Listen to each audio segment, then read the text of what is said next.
Fusebox number 275, Blivet. And you, you are definitely the most hated person on Earth. What? No, fake news. It's a hoax. Benghazi! My poll numbers are higher than anyone ever in the history of the world. I'm the perfect leader. Just look at all the awards I claim I've won. And the gifts. Tremendous gifts. The best gifts. Everybody loves Trump. No one has done more for my bank account, I mean for the American people, than Trump. We don't need elections. No more elections.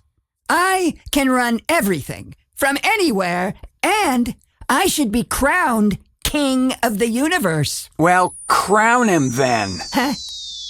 What's that? What's that whistling sound? Oh, no, you can't. Right there. A coronation I look forward to. Yeah. Hello, friends, and welcome in to this, the 275th edition of a Fusebox, hastily titled Blivet. And as always, we'll explain the show title momentarily. For now, right now, in this very moment right now, I'm your utterly contaminated but completely safe for newborns host, Mark Rose, and over there, just a hair shy of a skosh, is a man who clearly knows a blivet when he sees a blivet. The unabashed baron of blown fuses. Brother. Milk canes, everybody. Oh, well, thanks a blivetful. Oh, man. Just when you think that everythly gone about as damn low as it can go on the crepometer, low goes another level lower. I think the whole world is blowing fuses over the unmitigated and ongoing absolute elephant crap going on out there right now. Oh, yeah, I see what you did there, too. But yes, it's a seemingly endless nightmare, I'm afraid. The bald-faced lies, the continued gaslighting, the clear and terribly obvious signs of mental decline, and all of it, without any accountability so far as anyone can see. Our show title, Blivet, by the way, is a word for, and I'm quoting here, something useless that is crammed into a space that doesn't fit. Well, just like the Orange Commander in Thief, I'd say, bro. Or a bunch of sweat-stained, jackbooted, out-of-control, and trigger-happy ice goons. You know what? Speaking of that, I gotta say, I was watching this live stream the other day from Minnesota, and yeah? Hey, you know what? Maybe a Fusebox shout-out is in order to these guys. Yeah, I think so. They're called... I see you still got that itchy trigger finger, don't you? I so love my new audio toy. Well, as I was saying, these cats called Status Coup have got boots on the ground, right smack dab in the middle of all those mouth-breathing ice losers who are dishing out all that Gestapo-style abuse. This Status Coup group is actually covering the ice protests from the front lines, bro. Fucking awesome. Well, and you know what? It's frigid over there. Yeah. In the Twin Cities, so brave folks for sure, just dealing with life-threatening cold temperatures on top of facing whatever potential physical encounters they may have with Trump's armed fascist goon squad. It was minus 7 degrees the night I was watching. Whoa. These folks were parked across the street from the Whipple Federal Building where Trump's ICE Gestapo are stationed. 7 below zero. Ugh, no thanks. And you know what? The real joke is that legacy news media were parked way way down at the far end of the street where nothing was happening, and I'm sure that was exactly what they were reporting too. Nothing to see here, folks. Keep it moving. Yeah, and meanwhile, the real group of protesters was getting pepper bombed, gassed, and snatched up into black unmarked vans. Oh, yeah. They were dragging people out of the crowd and into the federal building there where they'd be, held for several hours and then released. Yeah. And only then could the abductees tell the crowd and the media how they'd been treated while being unconstitutionally held against their will. And of course, you could imagine their horror stories they told. First and Fourth Amendment rights to peacefully gather and express discontent, friends, is a right we are all entitled to here in the U.S. Which doesn't include being abducted off the street or out of our homes or places of business and made to disappear for hours or even days. It's simple human rights, friends. So yeah, it's truly horrific out there, but you know what the flip side of the horror is? Yeah, that right-minded people aren't gonna take this shit anymore, dude. That's what. Exactly. And no matter what new war the pedophile in chief threatens to start, friends, in this country, we all have our eyes clearly focused on what's going on for real. Because the vast majority of us, we know the difference between right and wrong. Amen, bro. Like the 5 million Trumpstein files.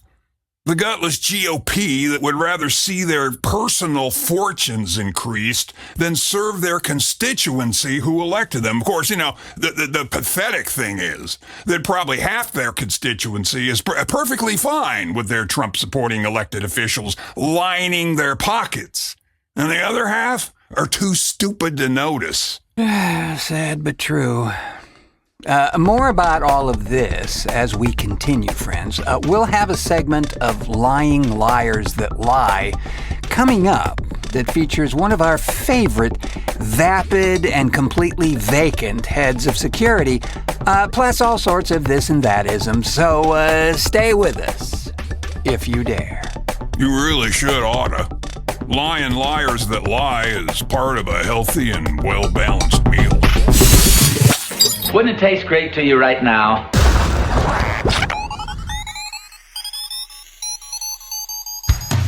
Just want to take a pause in the proceedings here to let you know about our friends at Grindhouse Resurrection Magazine, the premier source of all things Grindhouse. In issue number 2, one of my all-time favorite guilty pleasures, a film called Street Trash, directed by Jim Murrow, is featured in great detail by a guy who should know. He was in it. Mike Lackey, who played Fred the Bum in this glorious Melt movie from 1987. A mysterious beverage appears on Skid Row called Tenafly Viper, and when consumed has, shall we say, a disastrous aftertaste. In glorious, oversaturated color. It's what makes Grindhouse Resurrection a valuable resource, friends. Articles written by the folks who were there, and like in Mike's case here, were a part of it. 96 pages of glossy goodness in each issue and not a speck of cereal. Check it out in the link in the show description. Grindhouse Resurrection Magazine. The show for everybody, but not everybody will like it. TheFuseboxShow.com. And ready or can't, we're back. Hey, can I mention a thing? Is it one thing or is it two things? Didn't know there was going to be math. You know I hate thinking.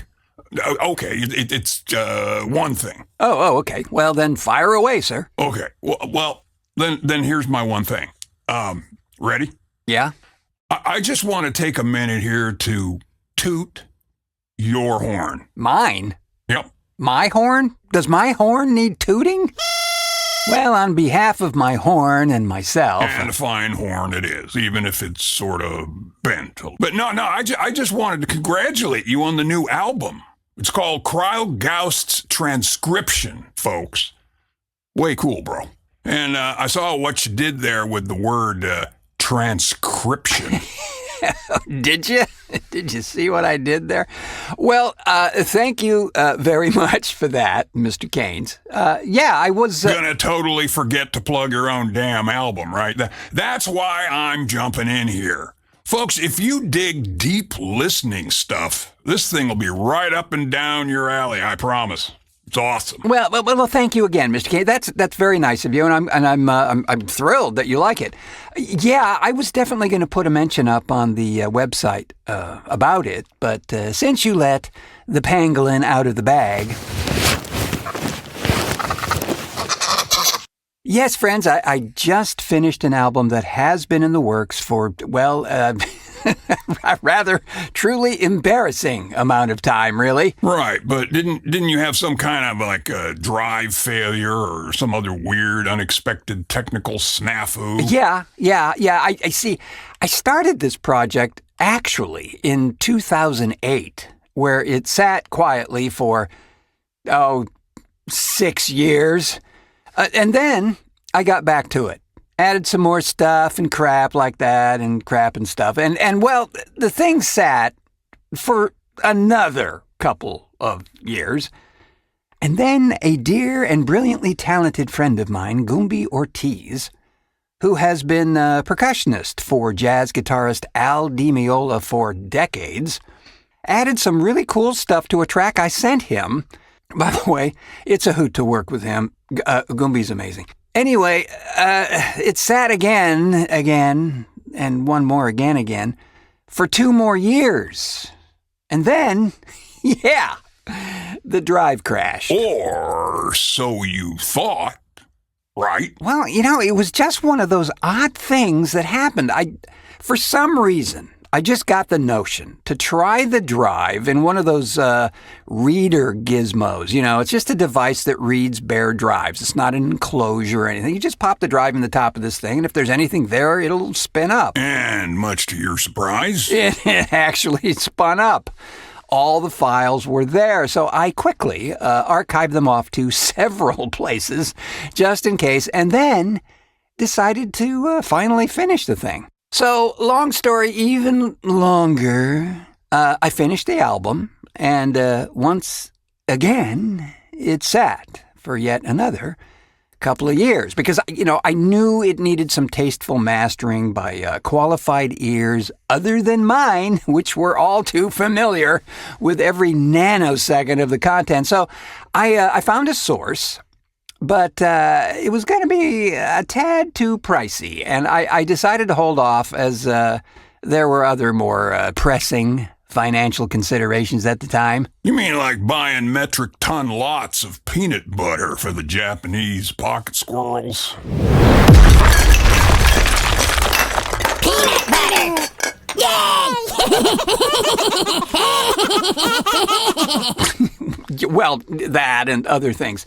But it was late last year that I was talking with dear friend Gregory Wilson, who you often hear doing liners on Fusebox, kind of like... The world's hottest new golf course is Greenland, where it's so white you'll never find your balls. TheFuseboxShow.com. I like that one right there. Yeah, exactly, Mr. Keynes. Anyway, so Gregory asked me one day how the album was coming along. He knew I'd been sitting on this thing for what seemed like forever. And 17 years, to be exact. Yeah, 17 years.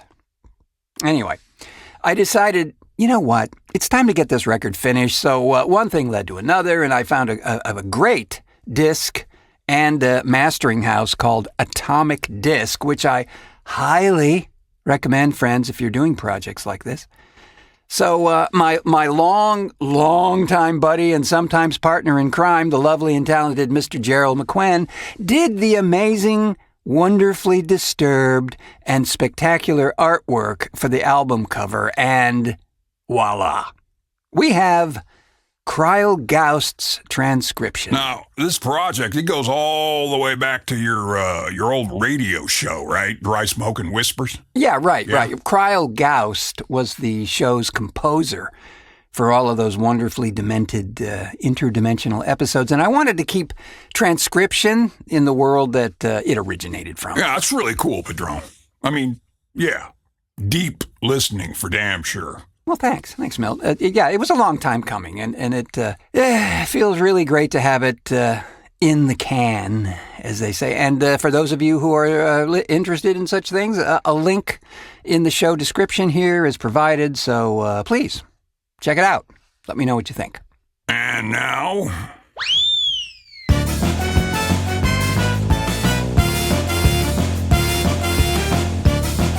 Lying liars that lie.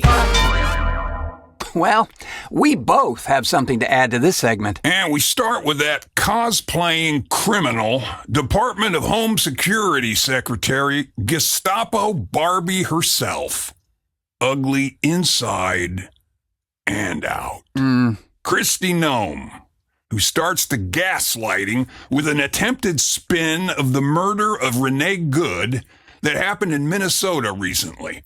The video of which, of course, we've all seen many, many times. And from every angle possible, and I do mean every angle. Yes, sir. Yes, sir. So, this hollow-eyed subhuman meat puppet, Kristi Noem, says this about Renee Good's car. Showed that this officer was hit by her vehicle, she weaponized it, and he defended his life and those colleagues around him and the public. I don't know about you folks, but Renee Good was clearly and slowly backing up, attempting to go around the quote-unquote officers. She was non-confrontational, she was unarmed, and she was not weaponizing her SUV. No, not at all. And as we've seen in this video, at one point, she even says to her murderer, Jonathan Ross, who, by the way, has gone into hiding, "I'm not mad at you." The last words she, Renee Good, uttered on this earth before Jonathan Ross shot her 3 times in the face at point-blank range. She's got her dog in her car. The back seat's crammed with her kids' stuffed animals. I mean, for crying out loud. Really, Ross? This woman, a wife and a mother, is slowly pulling away and you shoot her 3 times in the face. Wow, man. Wow. Yeah, she had just dropped her kid off at school only a few minutes before being murdered. And not, as stated by Krusty Kristi, the dog killer, that she, Renee Good, had been hanging around for hours, interfering with Gestapo ICE's procedures. Dude, seriously. There's a special place in hell for Jonathan Ross. Anyway, then we get this, the attempted hospital con. The ICE officer, fearing for his life and the other officers around him and the safety of the public, fired defensive shots. He used his training to save his own life and that of his colleagues. He was treated at a local hospital, has been released, and is now with family. Well, now that was definitely a lie, too, there. The quote, officer, according to transcripts from ICE itself, clearly stated that this guy, this murderer, this Jonathan Ross, was still on the scene for up to 38 minutes, walking around just fine, by the way, then was taken to the federal building, better known as ICE HQ. No hospital visit was reported, or, for that matter, corroborated by any local facility. Yeah, they were saying something about... CBS was saying. Right. See the BS now. Yeah. No internal bleeding, no injury of any kind, no nothing. And the video clearly shows no contact with Ross was made by Renee Good's vehicle. It's as clear as the lies coming out of Kristi Noem, Trump, and the entire Republican Party that this was another pathetic and transparent attempt to spin Renee Good's murder into sympathy for Jonathan Ross, the person who murdered Renee Good. Exactly. CNN news anchor Jake Tapper tries to get to the reason why Jonathan Ross fired 3 point-blank shots into Renee Good's face. So you see how quickly the situation unfolded, how the officer was in front of the vehicle when she sped off, how she ran into him. and how he had to take quick action based on his training to defend himself and his colleagues. In truth, a, quote, fleeing suspect is never supposed to be fired upon unless they have committed a violent crime in the process. And I'm sorry, trying to avoid an assault from a masked pseudo-cop who is clearly fighting some form of PTSD or is just another impotent little man who feels powerful because he carries a badge and a gun is not an assault. Exactly. Tapper then asked her to explain that, since it happened in her words very quickly, suggesting that perhaps the victim's speed was ill-advised. Like it was Renee Good's fault she got shot 3 times in the fucking face. Are you saying that the second and third shots, because you just said it happened very quickly, are you saying the second and third shots? I said watch the videos. Sorry, Gnome, but you clearly did say that, you absolute psycho. So you see how quickly the situation unfolded. Don't believe your lying ears, Mr. Kane. Up is down, black is white, hate is love, the sky is Argyle. Pangolins and aardvarks living together. But look, if their lips are moving, you know they're lying like a Florida con man. But let me add to that. I've got one too. And it's not related to the sad and lawless events in Minnesota, but it is despicable nonetheless. So we're all aware that the demented orange glob of slop in the White House slapped his name on the Kennedy Center for the Performing Arts with no authority at all to do so, by the way. Yeah, that stroked-out dirtbag really thinks he's a king. Well, as you've no doubt heard by now, dozens of performers have canceled out of their performances due to the ridiculous and self-serving Trump realignment of the center's administration. Damn straight. And good for them for pulling out, bro. Yeah. Well, but one such cancellation, which was delightful to watch, was from Stefan Schwartz, the renowned composer and lyricist of Wicked, Godspell, and Pippin. He was supposed to host a gala fundraising event for the Washington National Opera in May of this year. Which was also canceled. Yes, exactly. So Schwartz said that the Kennedy Center, quote, was founded to be an apolitical home for free artistic expression for artists of all nationalities and ideologies. Today, Schwartz said, not making an appearance at the Kennedy Center, quote, has now become an ideological statement. True that.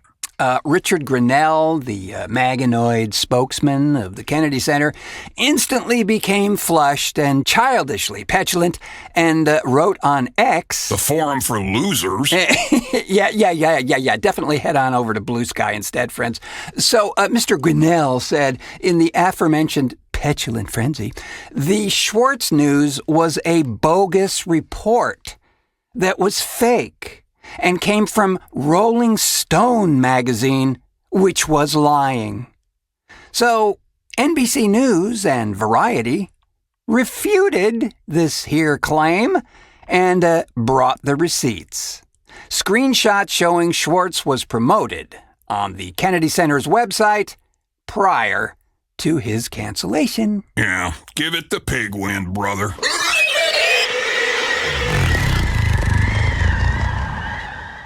Everything they say is a fucking lie. Well, but like you say, at least we know if they're talking, they're lying. Yeah. But, can I leave you with this disgusting visual? Disgusting? Yeah. Oh, yeah. Bring it. Oftentimes, perhaps more than is healthy, I picture these Maganoid sycophants as tiny, sweaty, boil-infested, yammering cartoon heads, each one perched at the end of an oily tentacle that stretches way, way back and connects to the bloataceous butt of that demented pedophile-protecting orange scum clod occupying the Oval Office. Nice. Well, what do you really think? And, can I have some of whatever you're smoking over there? For a friend. Oh, please, help yourself. And on that smoky, hazy note, We'll call it a show, friends, but not before thanking our contributors to this edition of Fusebox, Elle Stanger and Gregory Wilson. And of course, where would we be without the Admiral of Amplitude, Milt Keynes, for technical assistance and co-hostery-nessment? True slice of gravy, man. And hey, if you get a chance out there, check out those folks at Status Coup and maybe give them some love. We got a link in the show description.